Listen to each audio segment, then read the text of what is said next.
बिहार के एक छोटे से गांव रामपुरा में किसान हरिराम अपनी पत्नी कमला और 10 साल की बेटी गुड़िया के साथ रहता था। हरिराम के पास गांव के किनारे थोड़ी सी जमीन थी। उसी जमीन से मिलने वाली फसल के सहारे उसका घर चलता था। इस बार उसने खेत में सब्जियां उगाई थी और उसे उम्मीद थी कि फसल बिकने के बाद घर की हालत कुछ बेहतर हो जाएगी। हरिराम, घर में आटा बस आज भर का बचा है, तेल भी खत्म होने वाला है, बेटी की स्कूल की फीस भी जमा करनी है। समझ नहीं आता इतने खर्चों का इंतजाम कैसे होगा। तुम इतना परेशान मत हो कमला, हमारी सब्जियों की फसल अब तैयार होने वाली है। 2-4 दिन में उसे मंडी ले जाऊंगा। अगर अच्छे दाम मिल गए तो घर का राशन भी आ जाएगा और गुड़िया की फीस भी जमा कर दूंगा। बाबूजी, इस बार मेरी फीस जरूर जमा कर देना। मास्टर जी रोज याद दिलाते हैं, मैं पढ़ाई छोड़ना नहीं चाहती। अरे मेरी बिटिया, तू पढ़ाई की चिंता बिल्कुल मत कर। चाहे मुझे दिन रात मेहनत क्यों ना करनी पड़े, लेकिन तेरी पढ़ाई नहीं रुकेगी। बस भगवान इस बार हमारी मेहनत बचा ले। पिछले साल बारिश ने सब खराब कर दिया था। इस बार तो फसल देखकर मेरा मन भी खुश हो जाता है। मैंने इस बार खेत में पहले से ज्यादा मेहनत की है। सुबह अंधेरा रहते खेत पहुंच जाता हूं और शाम को ही वापस आता हूं। मुझे भरोसा है कि मेहनत कभी बेकार नहीं जाती। अगले दिन सुबह हरिराम जल्दी उठकर खेत की ओर निकल गया। आसमान साफ था और ठंडी हवा चल रही थी।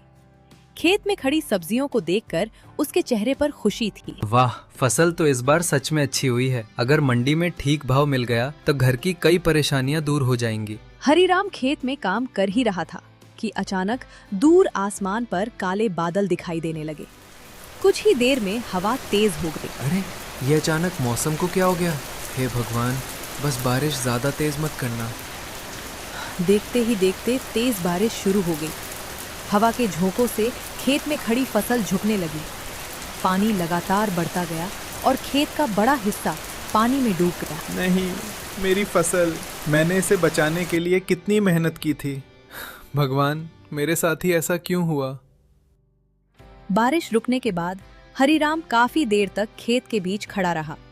उसकी आंखों के सामने उसकी कई महीनों की मेहनत बर्बाद हो चुकी थी। अब मैं घर जाकर कमला और गुड़िया को क्या बताऊंगा? उनके सामने तो मैंने कहा था कि इस बार सब ठीक हो जाएगा। शाम होते होते हरिराम भारी कदमों से घर पहुंचा।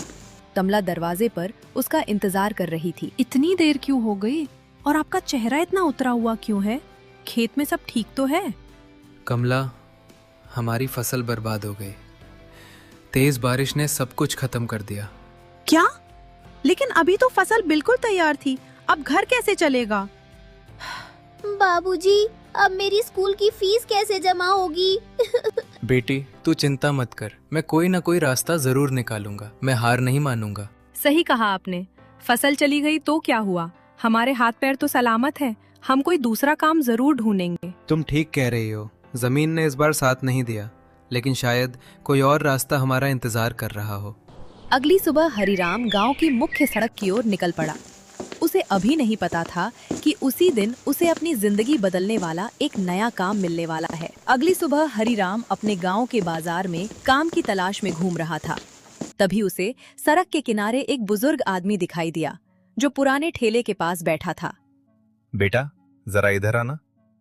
तुम्हारे चेहरे से लग रहा है कि तुम किसी परेशानी में हो। हाँ बाबा, मेरी फसल पूरी तरह बर्बाद हो गई है। घर में पैसे नहीं है और समझ नहीं आ रहा कि परिवार के लिए अब क्या करूं। बेटा, परेशानी से घबराने की जरूरत नहीं। कभी कभी एक रास्ता बंद होता है तो दूसरा रास्ता सामने आ जाता है। क्या तुमने कभी पाव भाजी का नाम सुना है? पाव भाजी नाम तो सुना है, लेकिन मैंने कभी बनाई नहीं और ना ही हमारे गांव में कोई इसे बेचता है। पाव भाजी मुंबई का मशहूर नाश्ता है। मसालेदार सब्जियों की भाजी, ऊपर से मक्खन और साथ में नरम पाव। अगर स्वाद अच्छा हो तो लोग बार बार खाने आते हैं। बाबा, अगर मैं इसे बनाना सीख जाऊं तो क्या गांव में बेच सकता हूं? क्यों नहीं बेटा, खाने का काम मेहनत और अच्छे स्वाद से चलता है और तुम्हारे पास मेहनत करने की कमी नहीं है। लेकिन बाबा, मेरे पास ठेला खरीदने और सामान लेने तक के पैसे नहीं है। मेरे पास एक पुराना ठेला है। कई साल पहले इसी पर मैं शहर में पाव भाजी बेचा करता था। अब उम्र हो गई है, इसलिए वो ठेला मेरे किसी काम का नहीं। अगर तुम सच में मेहनत करना चाहते हो तो मैं वो ठेला तुम्हें दे दूंगा। बाबा, आप मेरे लिए इतना बड़ा काम कर रहे हैं, मैं आपका यह एहसान कभी नहीं भूलूंगा। इसे एहसान मत समझना बेटा। मैंने भी जिंदगी में बहुत मुश्किलें देखी हैं। किसी जरूरतमंद के काम आ जाऊं, इससे बड़ी खुशी मेरे लिए क्या होगी। बाबा ने हरिराम को अगले दिन अपने घर बुलाया। हरिराम घर पहुंचा तो उसने अपनी पत्नी कमला को सारी बात बताई। अगर बाबा सच में ठेला दे रहे हैं तो हमें ये मौका बिल्कुल नहीं छोड़ना चाहिए। लेकिन सामान खरीदने के लिए पैसे कहाँ से आएंगे? यही तो सोच रहा हूँ। मेरे पास जो थोड़े पैसे बचे हैं उनसे पूरा सामान नहीं आ पाएगा। घर में मेरे कुछ पुराने गहने हैं, उन्हें थोड़े समय के लिए गिरवी रख देते हैं। काम चल पड़ा तो सबसे पहले उन्हें छुड़ा लेंगे। नहीं कमला, मैं तुम्हारे गहने गिरवी नहीं रखना चाहता। पहले ही हमारी वजह से तुम्हें बहुत कुछ सहना पड़ा है। ये गहने मेरे लिए तब किस काम के हैं जब घर में कमाई का कोई साधन ही नहीं है। अगर इन्हीं की मदद से हम अपना काम शुरू कर सकते हैं और गुड़िया की पढ़ाई जारी रख सकते हैं तो इससे अच्छा फैसला और क्या होगा। आखिरकार कमला के गहने गिरवी रखकर हरिराम ने कुछ पैसे जुटाए। अगले दिन वो बाबा के साथ बाजार गया और पाव भाजी बनाने का सामान खरीद लाया। ध्यान से देखना बेटा, सबसे पहले सारी सब्जियों को अच्छी तरह उबालना है, फिर उन्हें अच्छी तरह मसलना है।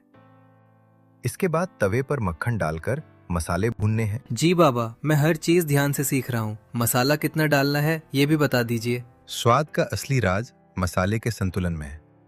बहुत ज्यादा मसाला डालोगे तो स्वाद बिगड़ जाएगा और कम डालोगे तो भाजी फीकी लगेगी। समझ गया बाबा, मैं इसे तब तक बनाऊंगा जब तक इसका स्वाद बिल्कुल सही नहीं हो जाता। बाबा ने कई बार पाव भाजी बनाकर हरिराम को सिखाया।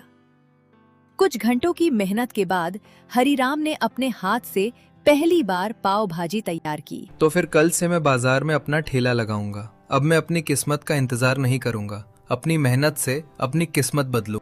अगली सुबह हरिराम ने पुराने ठेले को साफ किया। उसने सामने एक छोटा सा बोर्ड लगाया, हरिराम की चटपटी पाव भाजी। आइए आइए, गर्मा गर्म मक्खन वाली पाव भाजी खाइए। एक बार खाएंगे तो स्वाद बार बार यहाँ खींच लाएगा। शुरुआत में बाजार से गुजरने वाले लोग ठेले को देखकर आगे निकल जाते थे। गांव के लोगों ने पाव भाजी का नाम तो सुना था, लेकिन ज्यादातर ने इसे कभी खाया नहीं था। भैया, ये पाव भाजी क्या होती है? हमने तो गांव में पहली बार देखी है। बहन जी, ये मसालेदार सब्जियों से बनी भाजी होती है, ऊपर से मक्खन और साथ में गरम पाव। एक प्लेट चक्कर देखिए, आपको खुद इसका स्वाद समझ आ जाएगा। अच्छा, तो फिर 2 प्लेट लगा दो। देखते हैं तुम्हारी पाव भाजी में कितना दम है। अभी बना कर देता हूँ, गर्मा गर्म ही खिलाऊंगा। हरिराम ने तवे पर मक्खन डाला और मसालेदार भाजी तैयार करने लगा। गर्म पाव तवे पर सेकते ही उसकी खुशबू आसपास फैलने लगी। अरे वाह, ये तो सच में बहुत स्वादिष्ट है। मैंने ऐसी चीज पहले कभी नहीं खाई। भैया, तुम्हारे हाथ में तो कमाल का स्वाद है। हम तो समझ रहे थे पता नहीं कैसी होगी। बस आप लोगों को पसंद आ गई, मेरे लिए यही सबसे बड़ी खुशी है। बस आप लोगों को पसंद आ गई, मेरे लिए यही सबसे बड़ी खुशी है। हम आज घर जाकर सबको बताएंगे कि बाजार में नई पाव भाजी आई है। कल से यहाँ और लोग आएंगे। दोनों महिलाएं चली गईं। थोड़ी देर बाद उनके साथ आए 2 और लोग भी पाव भाजी खाने लगे। दिन खत्म होते होते हरिराम की सारी भाजी बिक गई। भगवान का धन्यवाद है, आज पहली बार लगा कि हमारी मेहनत सही दिशा में जा रही है। अब मैं इस काम को और बड़ा करूंगा। शाम को हरिराम थैला लेकर घर लौटा। कमला और गुड़िया उसकी राह देख रहे थे। उसके हाथ में दिन भर की कमाई देखकर दोनों के चेहरे पर खुशी आ गई। आज हमारे घर में फिर से उम्मीद लौटी है। हाँ कमला, अभी शुरुआत हुई है, हमें बहुत मेहनत करनी है। एक दिन ऐसा आएगा जब हमारे ठेले पर पूरे गांव की भीड़ होगी। अगले कुछ दिनों में हरिराम की पाव भाजी का स्वाद धीरे धीरे पूरे गांव में मशहूर होने लगा। शाम होते ही उसके छोटे से ठेले के सामने लोगों की भीड़ जमा होने लगी। कोई परिवार के साथ आता तो कोई दोस्तों के साथ। हरिराम भाई, आज 4 प्लेट बना देना, कल जो खाई थी उसका स्वाद अभी तक याद है। 4 क्या भाई, आप जितनी कहें उतनी प्लेट बनाऊंगा। बस गर्मा गर्म खाइए और बताइए स्वाद कैसा है। भाई, अब तो तुम्हारी पाव भाजी खाने के लिए लाइन में लगना पड़ता है। जल्दी से मेरी प्लेट भी लगाओ, नहीं तो मेरा नंबर आधी रात को आएगा। अरे नहीं भाई, ऐसा कुछ नहीं है, आप बैठिए, अभी आपकी प्लेट तैयार करता हूँ। हरिराम सुबह से ही सब्जियां काटकर तैयार रखता था। वो साफ सफाई का भी पूरा ध्यान रखता और हर ग्राहक को ताजा खाना देता। उसकी यही आदत लोगों को पसंद आने लगी। देखिए, आज फिर सारी भाजी खत्म हो गई, लगता है लोगों को आपका बनाया खाना सच में पसंद आ गया है। हाँ कमला, लेकिन हमें अपनी खुशी में लापरवाही नहीं करनी है। स्वाद और सफाई हमेशा ऐसी ही रखनी होगी। बाबूजी, आज तो मेरे स्कूल की सहेली भी आपके ठेले पर पाव भाजी खाने आई थी। उसने कहा कि पूरे गांव में आपकी पाव भाजी सबसे अच्छी है। बस बेटा, लोगों का भरोसा बनाए रखना ही हमारी सबसे बड़ी कमाई है। उसी बाजार में कुछ दूरी पर जगदीश की पुरानी नाश्ते की दुकान थी। पहले उसके यहाँ काफी ग्राहक आते थे, लेकिन अब कई लोग हरिराम के ठेले पर जाने लगे थे। ये क्या हो रहा है? पहले बाजार में नाश्ता खाने वाला हर आदमी मेरी दुकान पर आता था। अब देखो, सब उस हरिराम के ठेले के सामने खड़े हैं। जगदीश भाई, नाराज मत हो। लोग अब कुछ नया खाना चाहते हैं। हरिराम की पाव भाजी सच में स्वादिष्ट है। स्वादिष्ट है तो क्या हुआ? मेरी दुकान भी इतने सालों से चल रही है। लोग अचानक मुझे छोड़कर उसके पास कैसे चले गए? दुकान चलाने के लिए सिर्फ पुराना होना काफी नहीं होता। ग्राहकों को अच्छा व्यवहार और अच्छा स्वाद चाहिए। तुम मुझे व्यापार करना मत सिखाओ। मैं देखता हूँ ये हरिराम कितने दिन अपनी दुकान चला पाता है। जगदीश के मन में हरिराम के खिलाफ जलन बढ़ती जा रही थी। उसी शाम वो हरिराम के ठेले पर पहुंच गया। वाह हरिराम, कुछ दिन पहले तक घर चलाने के लिए परेशान था और अब ठेले पर भीड़ लगी हुई है। लगता है किस्मत अचानक बहुत मेहरबान हो गई। जगदीश भैया, किस्मत से ज्यादा मेहनत ने साथ दिया है। मैं सुबह से रात तक मेहनत करता हूँ। लोगों को मेरा खाना पसंद आ रहा है, इसलिए वे आते हैं। ज्यादा उड़ने की जरूरत नहीं है। गांव में एक ही नाश्ते की दुकान काफी है। तुम अपना ठेला कहीं और लगा लो। भैया, मैं किसी का काम बंद नहीं कर रहा। आप अपनी दुकान चलाइए और मैं अपना ठेला चलाऊंगा। गांव में हर किसी को मेहनत करने का अधिकार है। तुम मुझे जवाब दे रहे हो? जवाब नहीं दे रहा भैया, बस अपनी बात समझा रहा हूँ। मैं भी गरीब आदमी हूँ। इस ठेले से मेरे परिवार का घर चलता है। ठीक है, अभी बहुत बातें कर रहे हो, लेकिन याद रखना, हर काम इतनी आसानी से नहीं चलता। जगदीश गुस्से में वहां से चला गया। हरिराम ने उसकी बातों को ज्यादा गंभीरता से नहीं लिया और ग्राहकों को खाना खिलाने में लग गया। मुझे जगदीश की बातें ठीक नहीं लगी। वो काफी गुस्से में था। तुम चिंता मत करो, हमने किसी का बुरा नहीं किया है। हम अपना काम ईमानदारी से करते रहेंगे। फिर भी थोड़ा संभल कर रहिए। किसी की जलन का भरोसा नहीं होता। ठीक है, मैं ध्यान रखूंगा, लेकिन डर कर अपना काम बंद नहीं करूंगा। हरिराम ने तुरंत बाजार से नई सब्जियां खरीदी और दोबारा तैयारी शुरू कर दी। उसे पूरा यकीन था कि किसी ने जानबूझकर उसके काम को नुकसान पहुंचाने की कोशिश की है। शाम तक फिर से ठेले पर भीड़ लग गई। हरिराम ने उस दिन भी अच्छी कमाई की, लेकिन रात होते होते जगदीश ने उससे भी बड़ी चाल चलने का फैसला कर लिया था। आज भी इसकी दुकान खूब चली, अब इसे रोकना ही पड़ेगा। अगर यह ठेला इसी तरह चलता रहा तो मेरी दुकान पूरी तरह बंद हो जाएगी। जगदीश ने एक गलत योजना बनाई, लेकिन उसे ये नहीं पता था कि उसकी इस हरकत का सच जल्द ही पूरे गांव के सामने आने वाला है। अगली सुबह हरिराम रोज की तरह अपना ठेला लेकर बाजार पहुंचा। उसने सब्जियां तैयार की, तवा साफ किया और पाव भाजी बनाने की तैयारी करने लगा। लेकिन आज उसके ठेले के आसपास कुछ लोग पहले से ही खड़े थे। हरिराम भाई, आज बाजार में तुम्हारे बारे में अजीब अजीब बातें हो रही हैं। लोग कह रहे हैं कि तुम्हारी पाव भाजी खाने से कुछ लोगों की तबीयत खराब हो गई। क्या? ये कैसी बात कर रहे हो भाई? मेरी पाव भाजी खाकर तो आज तक किसी ने शिकायत नहीं की।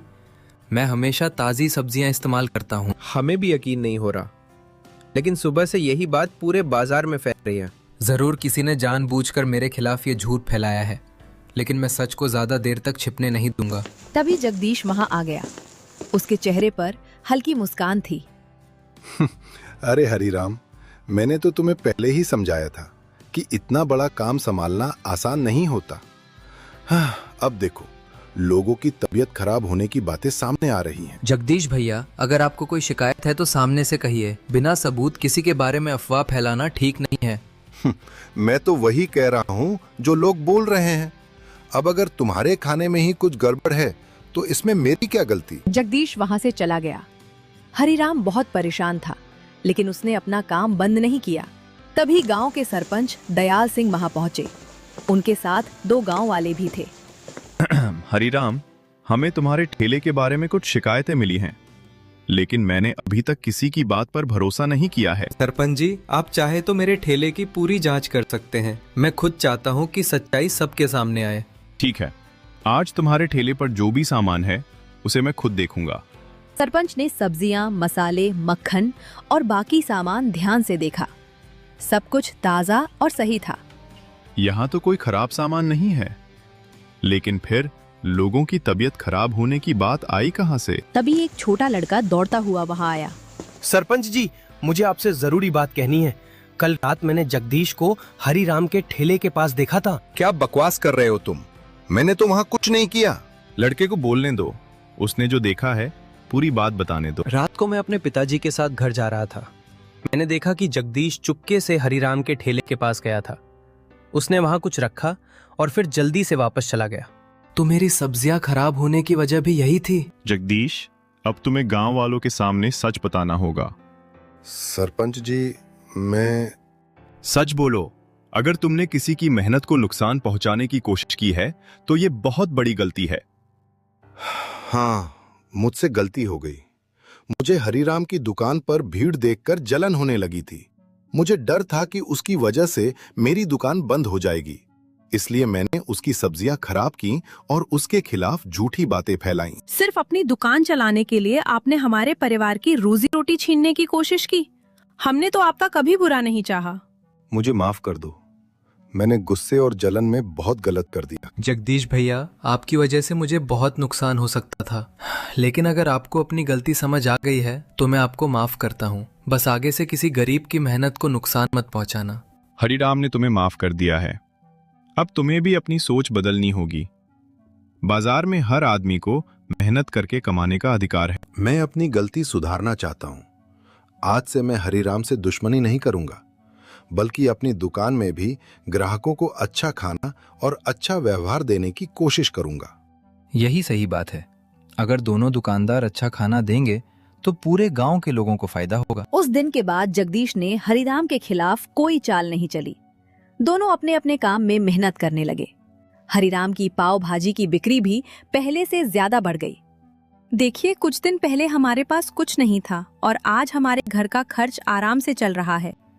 आपकी मेहनत सच में रंग ला रही है। हाँ कमला, लेकिन मैं अपनी शुरुआत कभी नहीं भूलूंगा। अगर उस दिन बाबा ने हमें रास्ता नहीं दिखाया होता तो शायद हम आज यहाँ नहीं होते। बाबूजी, अब मेरी फीस भी समय पर जमा हो रही है और घर में खाना भी अच्छा बन रहा है। मुझे लगता है हमारी जिंदगी बदल गई। बेटी, अभी हमें और मेहनत करनी है। मैं चाहता हूँ कि एक दिन हमारा अपना पक्का घर हो और तुम्हारी पढ़ाई भी बहुत आगे तक चले। कुछ समय बाद हरिराम ने कमला के गिरवी रखे गहने भी वापस छुड़ा लिए। घर की हालत पहले से बेहतर हो गई थी, लेकिन हरिराम अपने पुराने दिनों को नहीं भूला। हरिराम की जिंदगी अब बदल चुकी थी, लेकिन उसने तय किया कि अपनी सफलता सिर्फ अपने परिवार तक सीमित नहीं रखेगा। वो गांव के दूसरे जरूरतमंद लोगों की भी मदद करेगा। अगले दिन हरिराम ने अपने ठेले के पास एक छोटा सा खाली स्थान साफ कराया। उसके मन में अब एक नया विचार जन्म ले चुका था, जो उसके साथ साथ गांव के कई गरीब परिवारों की जिंदगी बदलने वाला था। कुछ महीने बीत गए। अब हरिराम का पाव भाजी का ठेला गांव में ही नहीं बल्कि आसपास के गांवों में भी मशहूर हो चुका था। लोग दूर दूर से उसकी पाव भाजी खाने आने लगे थे। हरिराम ने कमाई से अपने घर की छोटी छोटी जरूरतें पूरी कर ली थीं और गुड़िया की पढ़ाई भी बिना किसी परेशानी के चल रही थी। बाबूजी, आज मास्टर जी ने मेरी बहुत तारीफ की। उन्होंने कहा कि मैं अपनी कक्षा में बहुत अच्छा कर रही हूँ। शाबाश बेटी, तू मन लगाकर पढ़ाई करती रह। मेरी सबसे बड़ी खुशी यही है कि तू खूब पढ़ लिख कर अपने पैरों पर खड़ी हो। आपने सही कहा। पहले हम सोचते थे कि घर का खर्च कैसे चलेगा, लेकिन आज भगवान की कृपा और आपकी मेहनत से सब कुछ संभल गया है। कमला, सिर्फ मेरी मेहनत से नहीं, जब मैं पूरी तरह टूट गया था तब तुमने मेरा हौसला बढ़ाया था। अगर उस दिन तुम मेरा साथ नहीं देती तो शायद मैं कभी ये ठेला शुरू ही नहीं कर पाता। और मुझे मत भूल जाना बेटा, अगर तुमने उस दिन मेरे साथ अपना खाना नहीं बांटा होता तो शायद मैं भी तुम्हें अपना ठेला नहीं देता। बाबा, आपका एहसान मैं जिंदगी भर नहीं भूलूंगा। आपने मुझे सिर्फ ठेला नहीं दिया था, आपने मेरे परिवार को दोबारा खड़े होने का मौका दिया था। हरिराम ने बाबा की बात हमेशा याद रखी थी, इसलिए उसने फैसला किया कि अब वो किसी जरूरतमंद को भूखा नहीं जाने देगा। उसी समय एक गरीब मजदूर अपने छोटे बेटे के साथ ठेले के पास आकर रुक गया। दोनों काफी थके हुए थे। भैया, मेरे पास अभी पैसे नहीं हैं। सुबह से काम ढूंढ रहा था लेकिन आज काम नहीं मिला। बच्चे को बहुत भूख लगी है। अगर हो सके तो थोड़ा खाना दे दीजिए। पैसे की चिंता मत करो भाई, तुम दोनों बैठो, आज खाना मेरी तरफ से है। लेकिन भैया, मैं आपके पैसे कैसे चुका पाऊंगा? जब तुम्हारे अच्छे दिन आए तब किसी और भूखे इंसान की मदद कर देना। मेरे पैसे वहीं वापस आ जाएंगे। ये बात धीरे धीरे पूरे गांव में फैल गई कि हरिराम अपने ठेले पर गरीब लोगों को भी खाना खिलाता है। अब लोग उसकी पाव भाजी के स्वाद के साथ साथ उसके अच्छे व्यवहार की भी तारीफ करने लगे। इस तरह हरिराम ने अपनी मेहनत से अपनी जिंदगी बदल दी। उसने ये भी साबित कर दिया कि गरीबी इंसान की मंजिल नहीं होती। अगर इंसान मुश्किल समय में हिम्मत रखे, मेहनत करता रहे और अच्छे लोगों का साथ दे, तो बंद रास्तों के बीच भी नई राह निकल आती है। हरिराम की छोटी सी पाव भाजी की दुकान अब उसके परिवार की खुशियों का सहारा बन चुकी थी। उसके चेहरे की मुस्कान बता रही थी कि उसकी मेहनत आखिरकार जीत गई थी।